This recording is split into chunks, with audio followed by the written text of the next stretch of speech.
Trending sa dos! Naghahatid ng mga may init na issue, balita at usapin sa mga lambak at isla sa Rehiyon 2 at sa mga kalapit lalawigan. Tatalakayin at susuriin, bubusisiin sa kapakanan ng mamamayan para sa mas well-informed na lipunan. Ito ang mga kwentong dapat ninyong malaman. Ito ang Trending sa Dos, kasama ang inyong mga host, Vanch Padilla at TJ Tuddaw. Magandang umaga, Cagayan Valley. Welcome na naman po sa ating programa, ang Trending sa Dos. Ako po si Vanch Padilla at sa araw po na ito ay pag-uusapan natin ang lahat ng mga kakaibang bagay. Hindi na kakaibang bagay, no? Pati yung mga bagay na natural na kailangan ninyong malaman. Kasi syempre, itong mga Trending sa Dos, ito yung mga issue, usapin at mga balita na kinakailangang malaman at pinag-uusapan dito sa Rehiyon 2. At ayan nga po ay isang napakagandang umaga at ngayon po ay parang babalik tayo sa pagiging estudyante dahil nga po ang Agosto ay pinagdiriwang natin ang buwan ng wika. At ako naman po ang inyong makakasama sa pansamantalang halili sa ating kasamang si TJ Tuddaw. Ako si Paul Lopez. Kasama po natin ngayon ang ating mga bisita mula sa kagawaran ng edukasyon. Sobrang lalim at syempre introduce na natin ang ating mga bisita. Ipagsiksikan sa ating munting studio sina Ginoong Amir M. Aquino, ang head po ng Public Affairs Unit, Information Office, and ito po ay Information Office 3, yun po yung inyong posisyon, right sir? At sa office po yan ng Regional Director ng DepEd. At ganoon din po, nandito din po ang ating pinapikitagana, si Ginoong Romel D. Costales, ang Education Program Supervisor in Philippines. Magandang umaga po sa inyong mga Ginoo at kayo po ay pwede na pong bumati ngayon. Ayan, magandang umaga sa ating mga tagapakinood, magandang umaga sa inyo at kami ay nagpapasalamat sa pagkakataon na makapagbahagi ng mga kaalaman at masagot ang inyong mga katanungan tungkol sa ating pagdiriwang ng buwan ng wika, ngayong buwan ng Agosto. At tama yung sinabi ni Paul na parang babalik nga tayo. So magandang balikan talaga dahil minsan ay nakakalimutan natin itong mga impormasyon na ito at ito na po yung pagkakataon na may bahagi natin sa ating mga tagapanood at tagapakinig itong ating mga impormasyon tungkol sa pagdiriwang ng buwan ng wika. Doon natin makikita kung gaano talaga kahalaga para sa atin na balikan ng mga ito. Magandang umaga sa lahat. Kami nagpapasalamat at kami nagdahan upang magibahagi sa inyong tagalakayan sa pagpapagaganap ng wikang Pilipino. At sa ngayong Agosto ay talaga namang taon-taon na ginagawa ang wikang pambansa upang maghihikayat ang mga Pilipino na makilahok at maiangat ang antas ng kalidad ng ating pagiging Pilipino. Salamat po. Okay, so hindi na tayo magpapatumpik-tumpik. Alamin na natin ang inihain na selebrasyon sa pagdiriwang ng ating pambansang wika. Ano po ba ang aabangan ng mga taga-Rehiyon 2 sa pagdiriwang ng ating buwan ng wika sa Agosto ito? Bilang napapaloob sa Memorandum Pangkagawaran bilang 119, yung buwan ng wikang pambansa ay hinihikayat talaga ang mga Pilipino na magkaroon, makiisa sa mga programang pampaaralan, hindi lamang sa DepEd, kundi sa mga iba't ibang ahensya ng gobyerno upang maging aware sila ay maging bihasa sa pagsasalita ng wikang Pilipino, hindi lamang sa bahay, sa opisina, kundi sa pagkikipagtalastasan, kikipag-ugnayan. Sa buong buwan ng wikang pambansa, may linggo-linggo dapat nating bigyan pansin o bigyan diin. Una ay ang tema ng bawat linggo ay ito'y hindi nangangahulugang susundan kung paano ko ilalakad, kundi ito ay gabay lamang at bahala ng mga iba't ibang ahensya at paaralan kung paano nila babalangkasin ang kanilang pagdiriwang. Unang tema ay Pilipino, kasangkapan sa pambansang karunungan. Pangalawa ay ang kayamanang kultural, na kung saan saliksikan gamit ng sariling wika natin. At ang pangatlo ay Pilipino, isang dakilang pamanang bayan. At ang pang-apat ay intelektualisasyon ng Pilipino para sa kaunlaran ng bansa. Ito'y napapaloob sa ating pambansang layunin o tema na Pilipino, wika ng saliksik. Tulad ng nabanggit po ng ating kasamahan, nasa sa mga paaralan kung paano po nila ito isakatuparan. Subalit itong bawat lingguhang tema ay mga gabay. So lahat ng mga gawain na isasakatuparan sa linggo yan ay dapat iikot doon sa tema. Bagamat meron tayong pangkalahatang tema, yun nga po yung wika ng saliksik. Taon-taon po yan. At kung inyo pong mapapansin, itong bawat tema natin ay, kumbaga sa Ingles ay holistic. Lahat ay sasakupin niya yung mga gusto pa nating mapagyaman at matutunan ng ating mga mag-aaral. So, ibibigay ko naman kay Sir Romel para sa mga, paano ba, ano bang halimbawa ng mga activity, halimbawa sa unang linggo, paano mo gagawin, anong activity ang pwedeng gawin ng school. Ayan, so ilalatag po niya para sa atin. Dahil sa ngayong 2018 ay Pilipino, wika ng saliksik ang tema, maaring sa unang linggo, maaring ang gagawin ng eskwelahan ay ipapalaganap kung paano ang pagsasalita ng Pilipinos na nakaagapay sa bagong ortografiyang pambansa. Maaring ang isang eskwelahan ay tutungo sa pamamaraan parang i-spell mo. Ano-ano yung mga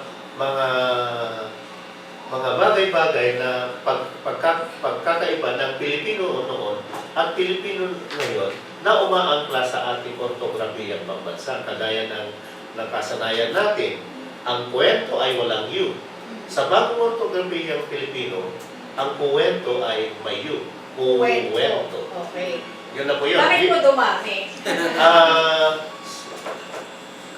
Ang dynamic kasi ng wika ay alam natin na paiba-iba. Ngayon, bumabalik tayo sa kamalayan na hindi na siya pragmatic kung paano natin ituturo yung wika.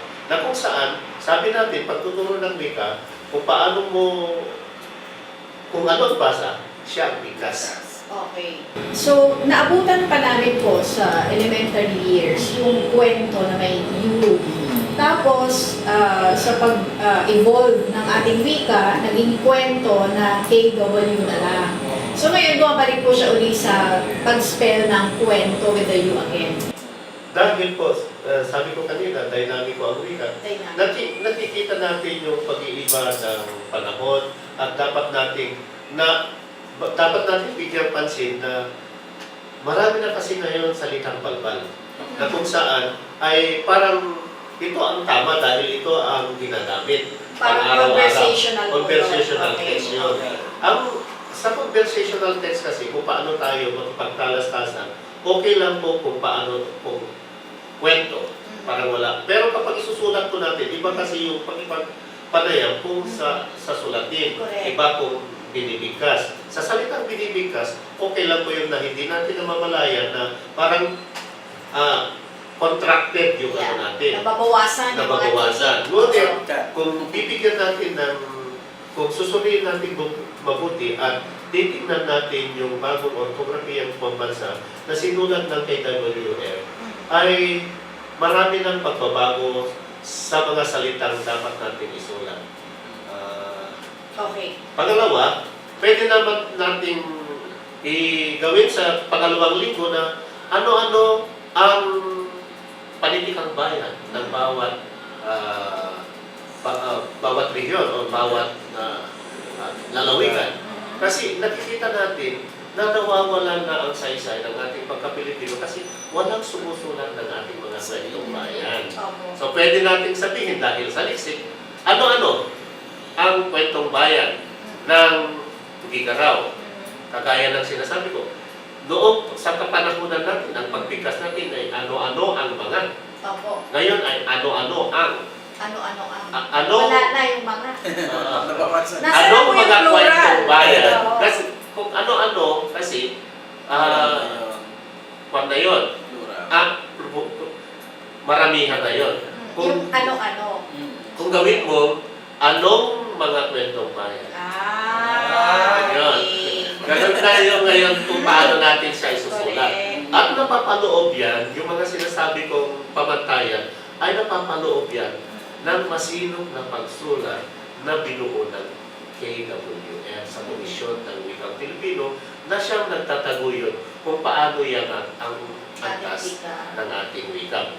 Pangatlo, yun ay paano natin saliksikin natin anong mga kwentong bayan meron sa atin. Ngayon, pwede rin naman tayong magkakaroon ng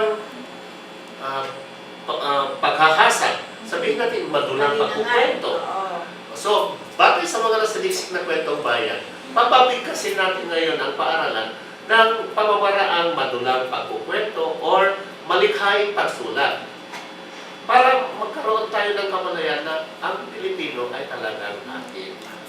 Kanya lang, kahit na sasabihin natin meron tayong sariling atin, karamihan pa rin yung mga salita ay nasa Ingles pa rin. Kung ihirap tayo sa Ingles, kasi may mga technical na salita, hindi naman pwede natin Hindi i-translate. isang sinasalin. Kaya nasa atin sa paaralan, sa DepEd, na nagsasabing, ito ang dapat ang gagawin natin. Kaya ngayong kamalayan, isasaliksik ng paaralan, ano ang salitang pwede natin ihawan o isalin at pwede natin gamitin upang mas lalo natin tayo'y matawag na talagang Pilipino-Pilipino ang natin. Yun. Pang-apat, maaari din tayo, meron yung interpretatibong pagbasa, meron yung dula-dulaan, maraming magagawa ng eskwelahan. At sa mga iba't ibang ahensya, maaari din naman silang gagawa ng mga ganitong sabi natin, mga pa-contest para lamang magiging aware sila, meron silang mahikayat sila na pamamagitan ng kanilang paggamit sa wika at aktibong pakikilahok sa mga pa-contest na kahit munting pa-contest lang para lamang magamit natin ang ating sariling atin na Pilipino. Isang karaniwang problema po sa buong mundo ay yung tinatawag nilang vanishing language.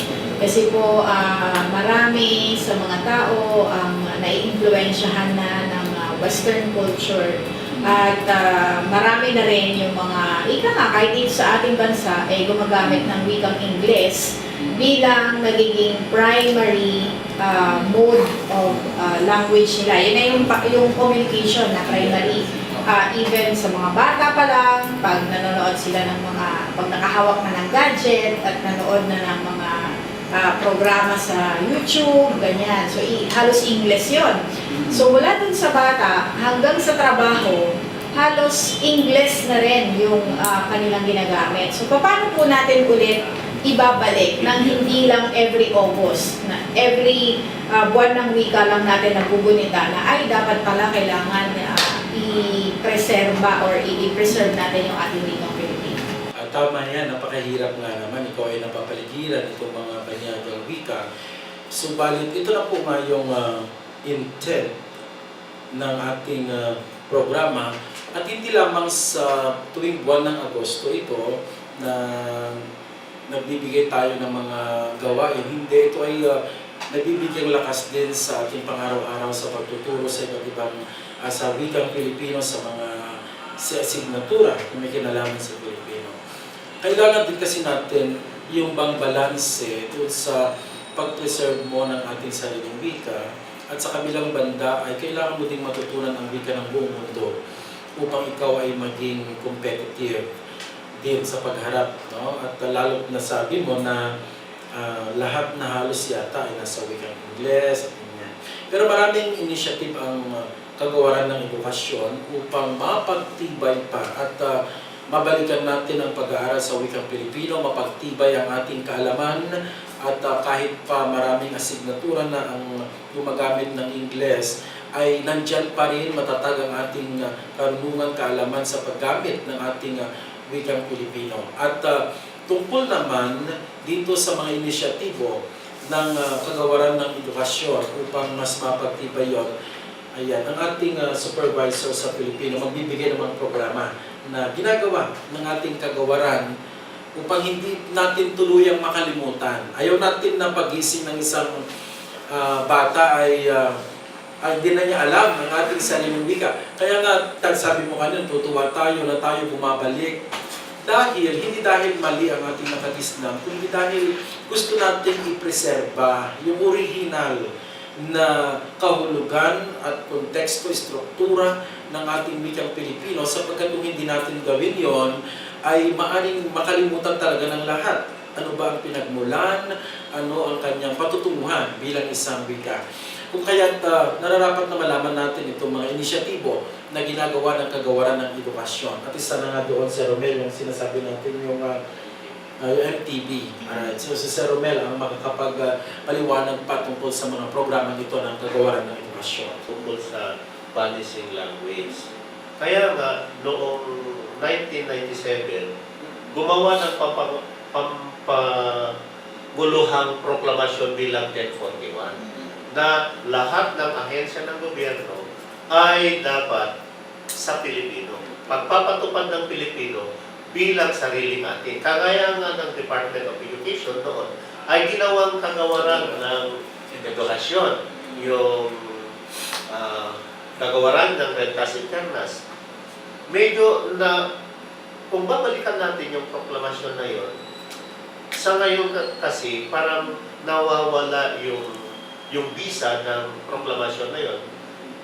At ito yung ginagawa ng DepEd upang kung lahat ng ahensya ng gobyerno ay hindi na nagpapatupad ng pampanguluhang proklamasyon, gumagawa si DepEd ng paraan at pamamaraan upang mabuhay ang wikang Pilipino. Sa katunayan, kung bibigyan natin punto yung vanishing language, dito nga lang sa Tugigaraw. Sinasabi nila sa Tugigaraw ay isang ibanag na bayan. Pero kung titignan ninyo sa datos na ginawa ng kagawaran ng edukasyon, wala na pong 10 bahagdan ang ibanag sa Tugigaraw. Nasaan yun? Kasi napapaloob na sila sa mga wikang Ingles. Ganon din, kung titingnan natin yung wikang pambansa natin na Pilipino, kaya nga nagkakaroon na ng bakit kaya ang hirap-hirap ng mga tao na magsalita sa Pilipino? Kung magsasalita ka sa Pilipino, ang tingin sa'yo ay parang taga-ibang planeta ka. Kasi mas lalo nilang naiintindihan sa ipagtalastasan sa wikang Ingles. Kasi yun yung epekto ng media, epekto ng teknolohiya. At kung ang DepEd ay hindi gagawa ng mga paraan upang maiwasto at mailagay kung saan dapat ang Pilipino bilang ating sariling wika, gaya ng sinabi mo, mawawala ang Pilipino bilang sarili natin. Minsan napapaisip talaga tayo, nagigilty tayo dito. Halimbawa ako, sabi ko nga kay Paul kanina, mukhang dito ako manunosblit dahil ako ay English major, mas marami na akong alam na salita. Pero natuto din tayong yakapin ang iba pang lengguwahe. Pero sana ang nahiling talaga natin, at yan ang intensyon ng kagawaran ng edukasyon, na kahit tayo ay handang yumakat at gumamit ng ibang wika, sapagkat ito naman ang kailangan, hindi natin pwedeng sabihin hindi kailangan.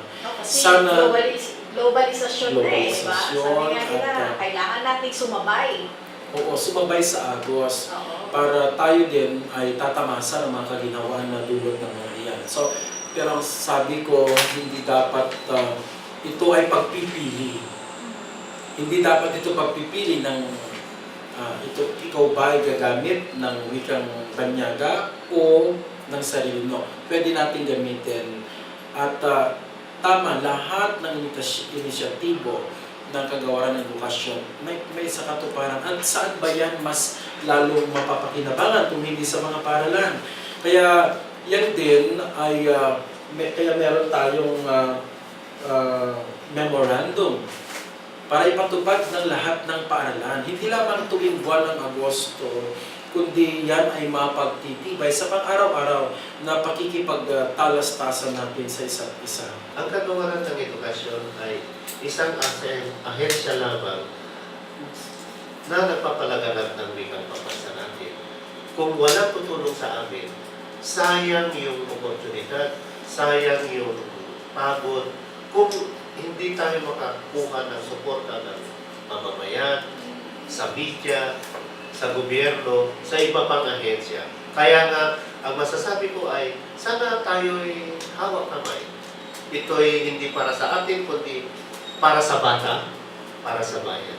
Para sa bata, para sa bayan. Napakaganda. Ganda nun. Yan ang ating napakagandang layunin at tama, hindi pwedeng kami lang, tayo ay bahagi po lahat kapagka tayo lahat ay may kinalaman sa pagkatuto ng bawat mamamayan. At sa katunayan, Ma'am Vance, ay bago kami naparito kaninang umaga, napakaaga ko sa opisina. Ako ay kahit English major, nakagawa ng isang tula. Wow! Diba? At ito ay iwan natin. Ayan, babasahin natin. Ito ay regalo na ng DepEd Region 2 para sa inyo. Wow! At hindi na nilipit ang aking dila dahil nga sanay naman tayo, ginagamit natin. So, ito ay tula alay sa bawat nagmamahal sa wikang Pilipino. Wow! May pamagat na wikang pambansa. Yakapin mo, wikang kinagisnan. Tulay ng pagkakaunawaan, wikang Pilipino, siyang ngalan. Ipagmalaki mo, wikang kinamulatan.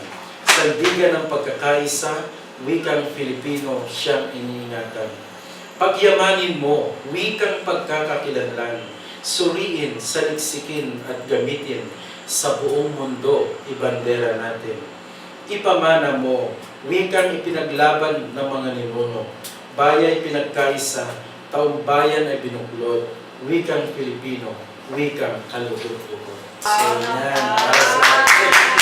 At syempre ito iaabot ko, no? Napaka-emosyonal. Iaabot ko syempre sa inyo na po yan. At Oy, salamat. maraming salamat. Salamat. Mamaya magpipicture tayo kasama ang kanilang original composition. First on TV. Yes. Ayan, aba. Ito yung unang exposure niya sa TV. Kasi at may dagdag natin, hindi lamang buwan ng wika ang Agosto, buwan din ang kasaysayan. Buwan din ang Oo, kasaysayan. kaya mapagtagpi dapat natin. Kaya saliksik. O balikan mo rin yung kasaysayan ng wika, paano mo pa magamit ngayon.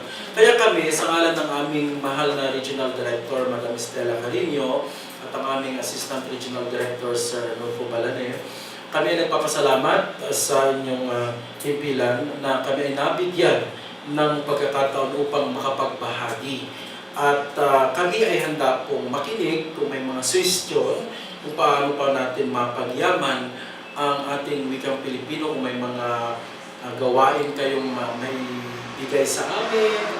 At maaari din naman tayo pumunta sa iba't ibang paaralan. At katulad ng aming kagusto, makinig ganun din po sila. Ayan. Kaya maraming salamat sa pagkakataong ibinigay ninyo sa amin. Okay. Meron po bang social media accounts ang DepEd Region 2 para pwedeng mag-comment, mag-suggestion, mag-recommend ang mga taong bayan kung sakaling may mga inquiry sila? Marami tayong pwedeng gamitin. Halimbawa, meron tayong DTEX, meron tayong website, at tingnan lang yung Department of Education Region 2. At maaaring sa Facebook din, may mga account din tayo. Pero hinihikayat natin ang lahat na gamitin yung official na pahina at dun lang. Ng DepEd Region 2. Maraming salamat po sa kanilang pagbisita sa ating himpilan. Inuulit ko po ang ating pong hotline kung gusto ninyong mag-participate or mag-comment or mag-text sa aming programa 0905-774-5855 3669. Napakagandang number niyan, yung dulo. Ang ating pong Facebook page ay Shareable News PH. Ganun din ang ating YouTube channel, Shareable TV. Ito ang Clearview Cable TV na merong channel at mapapanood sa Channel 8. So stay tuned lang kayo dyan. Subscribe and like our Facebook, YouTube at syempre tune in na rin kayo sa Channel 8 ng Clearview. Okay, magbabalik po ang programang Trending sa DOS pagkalipas lamang ng ilang pala. Trending sa 2. Naghahatid ng mga maiinit na issue, balita at usapin sa mga lambak at isla sa Rehiyon 2 at sa mga kalapit lalawigan. Tatalakayin at susuriin, bubusisiin sa kapakanan ng mamamayan para sa mas well-informed na lipunan. Ito ang mga kwentong dapat ninyong malaman. Ito ang Trending sa 2. Kasama ang inyong mga host, Vanch Padilla at TJ Tuddaw.